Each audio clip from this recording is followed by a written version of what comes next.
CII Radio, the pulse of the Ummah.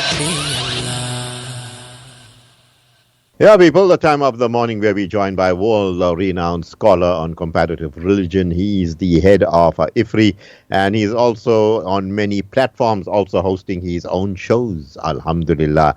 And he is the wise, he is the go-to man. He's someone that anchors tranquility and sukoon, and he's the one that wants to mend the ummah, none other than our very own Rafeek Hassen. But before I get to him, let me read the correspondence that has come through. It says, Assalamu alaikum Shafaat and dear scholar Rafeek Hassen on CRI Breeze. 2 years ago, my two sons, one is Hafiz, got captured by one sheikh in Dubai, where they live now.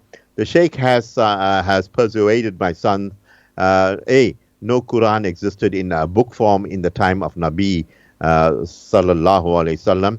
So how did the ladies sit and read Quran as they do today?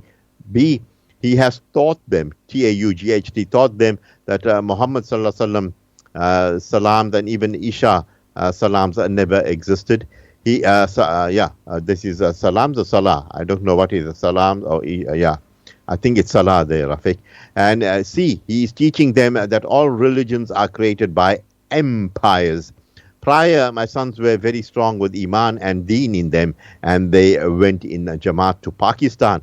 Now, through this Sheikh, they're saying Islam, Christianity, Judaism were not given by God. Even they claim Ibrahim alayhi salam never went to Makkah in his life. So how he had a hand in building of Kaaba? Please help me bring back my loved sons are back to the deen. Jazakallah khair, concerned father. Rafeek, this is a very trying letter. It is as if the father is pleading to you, Rafeek. Assalamu alaikum wa rahmatullahi wa barakatuh. And tell me, how are you doing this fine, beautiful morning? Rahmatullahi wa barakatuh, Brashafat, and to your listeners, and alhamdulillah, with Allah's fazl karam, with all the detractors and shaitanic forces in the world. Alhamdulillah, we are fine, and we ask Allah to protect us from the satanic and Dajjal period we are living in. Yeah, as you said, the period that we're living in. I mean, our children are being caught in a backwash. I mean, the backwash is so dangerous that, they question their parents, and they are just comfortable going and living with these sheikhs. I don't know whether they're milkshakes, but it's sad indeed, Rafeek. How would you respond to this concerned father who's, pleading to you? Bismillah ar-Rahman ar-Rahim, Rabbil Alameen, wa salatu wa salam khataman nabiyyin wa ba'd. Well, it's not new, and I'm not even surprised it's coming from some so-called scholar in Dubai, because we have so-called scholars right now in Saudi Arabia as well, who are, saying things that was never said before in the history annals of Islam. So, that's why I said we are in an era where Nabi Sallallahu Alaihi Wasallam told us about this era, that many of the true believers will prefer they are under the ground rather than on top of the ground when this era arrives. Also, Nabi Sallallahu Alaihi Wasallam said, in this era that we are living in, we are in this era. Dajjal means deception also, brother. This era of deception, where truth is made to look like lies and lies is made to look like truth. And that's why our daily prayer, the Muslim daily prayer, is Ihdina Siratul Mustaqim, Ihdina Siratul Mustaqim, Ihdina Siratul Mustaqim. We're asking Allah to keep us on this right path, on the straight path, not this deviated parts of this Dajjal and satanic and age of doubt. The last millennium, if you want to talk astrologically now, not that I'm believing in astrology, I'm talking about astrological time. We cannot deny the existence of the planets and the movement of the planets and the time that Allah has set out for it. So, when you remember the big who and ha, Brother Shafat, 1999, and then we are coming to the year 2000, and there was a whole hullabaloo in the world. We are going into the next millennium. You remember that even Michael Jackson was alive that time, and he was going on his world tour and wanted to end up in the pyramids, with his group there, because the pyramids is where, Satan met again these satanic forces of the, what's this guy's name? They came in the modern era. I'll get his name, Aleister Crowley. He met Aleister Crowley, met Iblis, this same Iblis in the pyramids for this era and how to mislead the people. And he says, I will give you a book. It's called the Book of Man that must replace the Book of God in the world.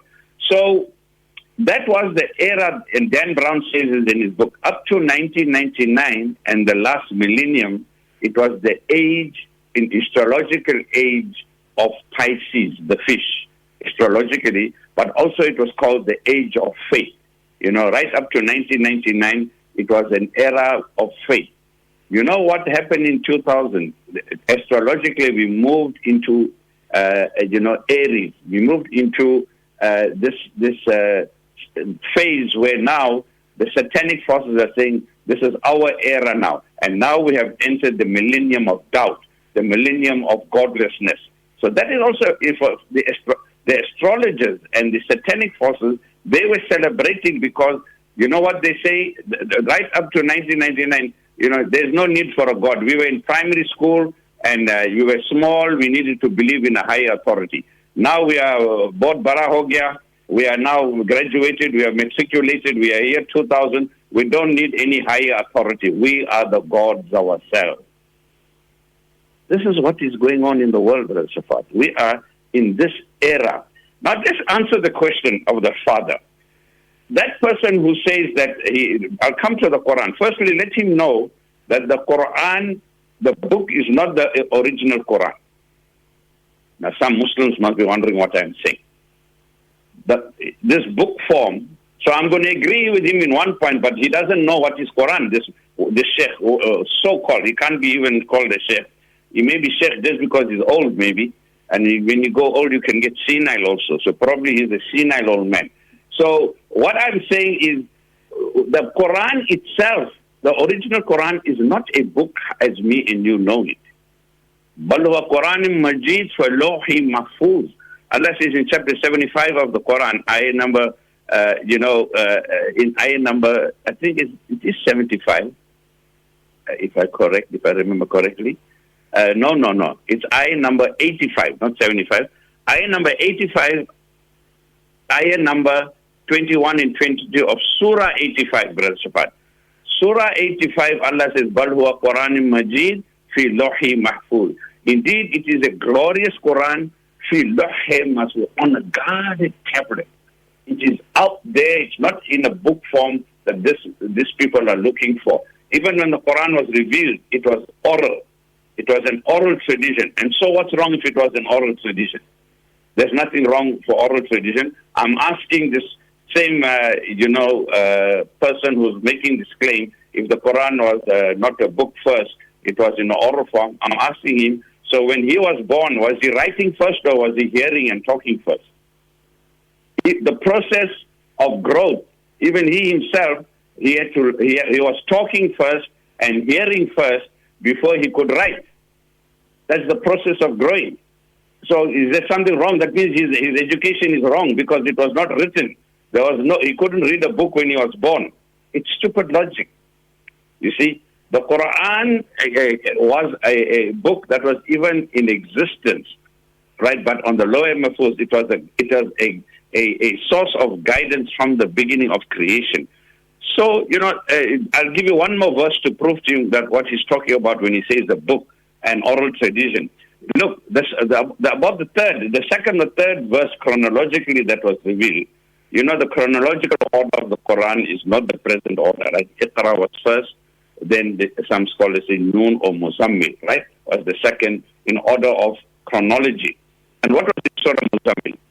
Bismillah ar-Rahman ar-Rahim, Muzammil qum min layla ila qalil nisfa wa inqus min qalil aw zid alayhi wa rattil al-Quran tartil. Now only 5 verses were revealed, Brother Zafar. So I want to end with this point for these people who don't know what is Quran. They're making this statement that it was oral form and not a book form. They don't know what they're talking. They must keep quiet. The Quran, the first 5 verses only were revealed to the Prophet. Iqra till in alam al-insan ma'alam, 5 verses in the cave. The second time Jibreel came, he tells the Prophet, Kumile. Ya whole Muzammil, oh my beloved Prophet, you wrapped up in your mantle. Kumile, come, get up tahajjud. Right, get up for tahajjud and read your tahajjud. Kumile, get up for the night prayer. Illa Khalil, nisfu awinkus minhu Khalil. Half the night, quarter of the night. Warattilil Quran. And recite the Quran in slow, measured tone. I'm asking you, where was Quran? Only 5 verses was revealed. You're going to read 5 verses the whole night. So he must wake up and smell the coffee if he doesn't know what is Quran. So what Quran was the Prophet reading at Tahajjud time when only 5 verses were revealed to be by Jibreel alayhi salam? See, now you will make sense of that verse. Bal huwa Quranun Majid fil Lawh. The Quran was already on a guarded tablet on the Lawh Mahfuz. The whole Quran is still there now while me and you are talking. Not relying on any human being here. The book is a backup of the original Quran. This book that we're printing is just a backup of the original Quran.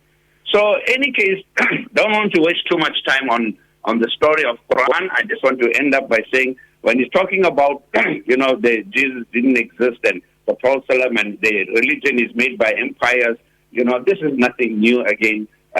These people are talking about. This is what Shaitan is trying to say. So, all we want to ask them, if you are denying Ibrahim alayhi salam went to Mecca to build the Kaaba, so were you there to see?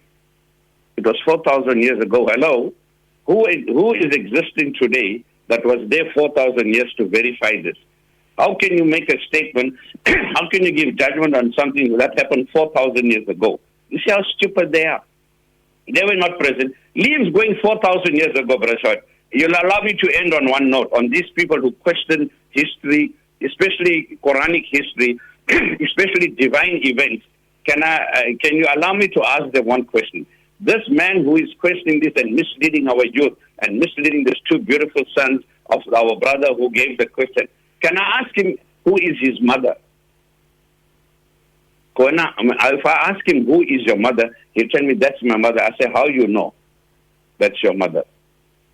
You were too small to know that's your mother when you were born. Somebody had to tell you. Somebody had to tell you that's your mother, that's your father. You don't know, you were too small. When you were born, you don't know who's who. Even if as a baby you were given to another couple to grow up, you think that couple is your parents. And that's why Surah Noon talks about that. There was somebody was attacking the Prophet in the time of the Nabi Sallallahu, accusing him of the same thing about the Quran and what have you. So Allah tells him, ask this guy, find out who is your father. Go ask your mother who's your father. Because the father that you think is your father is not your father. And he was shocked. And this is Surah Noon, that's what it's talking about. So he ran home to ask his mother. He says, this is what this man who calls himself Muhammad is a prophet. He says he's right. This father is not your own father. See, he's hearing from somebody else who's his father. So these people who are questioning about Ibrahim alayhi salam, were you there to see? We have Allah subhanahu wa ta'ala in his divine, unaltered book that is giving us the facts of history, the reality of life. And if you do not want to believe it, lakum dinukum waliya din. You go your way, we'll go my way. That's why there's a day of judgment, but then it will be too late. Like Pharaoh, who was so arrogant and thought he was God himself, but when the death was coming to him, he said, now I believe in the God of Moses. Now I believe in the Torah, in the revelation of Moses. And Allah said, too late now, my friend. I gave you all the proofs. You were in denial. You were too arrogant. Too late now. Sorry, you lost the plot, and you're going to meet the consequence. Tell you, Rafeek, really true indeed. And as we make the valid point but what really gets to me is sometimes the young men that are maybe academically inclined and they've been through reading the Noble Quran, but they so readily give in to the whisperings of these sheikhs. Why do they do this, Rafeek? I'm talking about the youngsters. Right. Now, that's a very interesting point, Brother Swad. Now, must I give you my take on this? And I believe, if I heard correctly, one of them was a Hafiz of Quran. Now, you see, the problem lies with us and how we are schooling and educating our youth. You see, I just said in my opening remarks that while up to 1999, we were in the age of faith, the era, the last millennium, till 1999. When came 2000, we entered into the satanic period, into the millennium of Shaitan and Dajjal. We are in the satanic age of doubt. What has happened? The world has changed, and as you can see, the internet, the WhatsApp, all these, wrong influential people are getting to our youth, right? New forces have emerged. Shaitan is using new technology to take our children away. I'm asking you the question. From 1999 to 2000, did we change our syllabus in our madrasas? Did we change the way we are talking to our children and making them alert to all these satanic forces, the very pseudo-intellectual arguments that they are using to distract our children? We are still teaching the same old, syllabus that was going on for 200 years when the world was still in that era where there was no trains and no cars, and we were still teaching them the same thing. When the world has advanced, we're not alerting them on the new techniques of Iblis and the new satanic forces out there. It is our fault. We haven't changed our discourse. We haven't changed our educational system. We haven't prepared our youth to withstand the challenges of this satanic period. Yeah, well said there. And then you get these leaders. I see there's a question on the screen for you. It says, Assalamu alaikum, Sheikh Rafeek. You are always spot on. Allah bless you for that. I heard that these world leaders work very closely with the satanic forces in the forms of jinn doing the bidding on their behalf. But the allegiance of most of these world leaders, including some Arabs, with Shaitan himself. How true is this, Sheikh Rafeek? Hassen will appreciate. All right. So, Allah gives the answer in the Quran. He starts off. Now, this is very beautiful. This answers the first question that came from, I think, his brother Shamir and his two children. And this is answering the current question about Shaitan. And you know what? The first page and last page of the Quran answers these two questions. The first page of the Quran, after Surah Fatiha, that is Surah Baqarah, first page of Surah Baqarah, Alif Lam Mim Zalikal Kitab La Rayba Fihi. This is the book. There is no doubt with it. This is the book of divine guidance. And how does it end? What is the last line of the Quran in Surah Nas? Min al jinnati wan nas. You're seeking protection from Allah. This is the book of guidance. Yes, you read the whole book. You read the whole 6,600 verses of the Quran. You came to the last page and you come to the last line, and Allah is telling you, oh my banda, oh my servant, you took all the trouble to go through this Quran, this book of guidance, but I'm warning you, you must seek protection from minal jinnati wan nas, this khannas, who's among human beings and among the jinnat creation. The jinn, some of the jinns and humans have made a pact to mislead mankind, and therefore you're seeking protection in Allah from the jinn and the human being. Minal jinnati wan nas. Yes, this satanic, I said also in my talk in the earlier on, that Alistair Crowley, go on Google, people who are listening, take the name Alistair Crowley, Alistercrowley. Alistair Crowley, go on Google him. He met Iblis in the pyramid. Alistair Crowley's parents himself said he is the devil himself. His own parents disowned him because he made a pact with Iblis again, who told him how to take our youth and how to mislead mankind away from the true book of guidance, which is Al-Quran, and give them all these hodgepodge, man-made ideologies. So yes, this is true what they are saying. That's why we must read Ayatul Kursi every day as a protection. That is why we must say when we have these doubts coming, A'udhu billahi minash shaitanir rajim, Bismillahir Rahman. We must always seek protection, and we must read always the last two quls. In fact, the last three quls daily to protect us from these evil forces which are there. But Allah is the only one. If we turn to Him, He will protect us. And I'm making dua as we're ending to that Allah must keep us, our children, and all of us and our families and mankind protected from the evil forces that is lurking around us. Minal jinnati wan nas, among jinns and among human beings. Because remember, we said so many times, Allah has His awliya Allah, who are there to help Him, and they will help us against these evil forces. And Allah has His Hizbullah, His army, but they have, the awliya has got his, awliya is shaitan. He's got his army, and he's got this Hizbul shaitan. They got their army to come for our youth and to come for the believers. We need to be on guard, and we need to be attach ourselves to the awliya Allah and to the Hezbollah, not the Hezbollah in Lebanon now, the Hezbollah of Allah subhanahu wa ta'ala, the righteous servants of Allah who are all over the world. Allah has got them, we must find them and be in their company. Yeah, the friends of Allah subhanahu wa ta'ala. Rafeek, you talk about Aleister Crowley. Wasn't he the person that invented rocket fuel? Rocket fuel? He actually, Shaitan gave him the formula how to to fly a rocket. You know that, Rafeek? I think, if I'm not mistaken. Well, I must check that up, Brother Safad. It may be possible. Yeah. Well, that's what the jinn are doing, because the jinns are flying between the heavens and the earth. You know that. That is why they make it. So they are the ones who are moving, and that's why we got to be very careful for this. This technology that they are coming with. This technology that Shaitan is using, this what they call it, AI, artificial intelligence, and all this. It's to capture our youth into their cubs, into their system, and take us away from the divine guidance. We must be aware of this, Brother Shafar. Rafeek, I mean, look at mankind today. I mean, you get into your car and you're driving, but every second person is looking at the phone, whether he's sweeping the streets or whether he's in his office or wherever. He's 24/7 glued to the phone, and it's as if this phone gives them some type of false confidence. Like, here we are, like, we arrived, and even if they, if they're a thief or someone, just out of distraction, even though, they're talking on the phone. This phone has opened up, evil all over. And because of this phone, kidnapping and murders that take place, and, the information of cars being stolen, just like that, because of these, the so-called new technology. But actually, it has eroded a value system and taken mankind away from the straight and narrow. And some may even say, with all this new technology, we are, sinning against our own intelligence, Rafeek.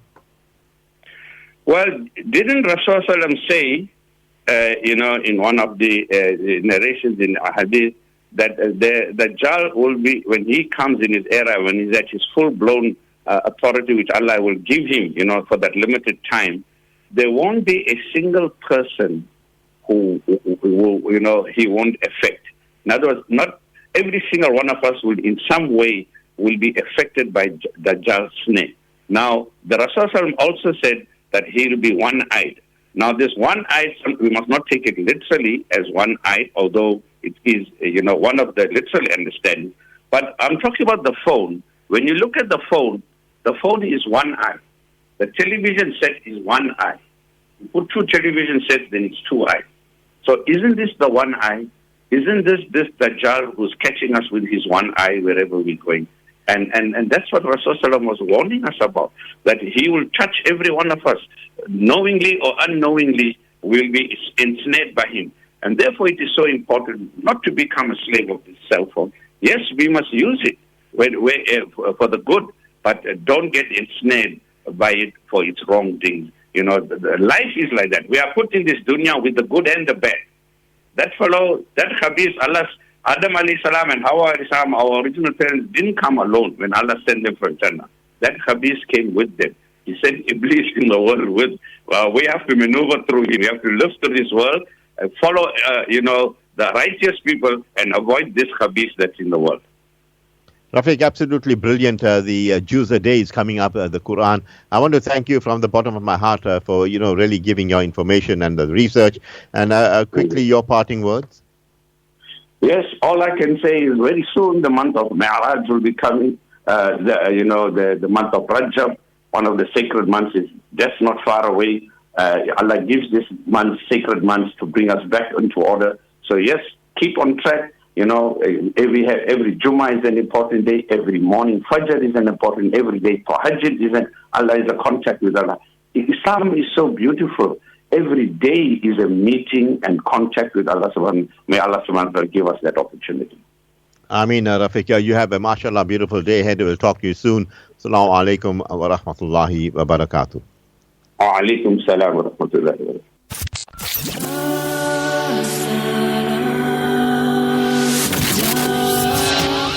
You're with CII, the globe's first Islamic satellite radio station for the global Ummah.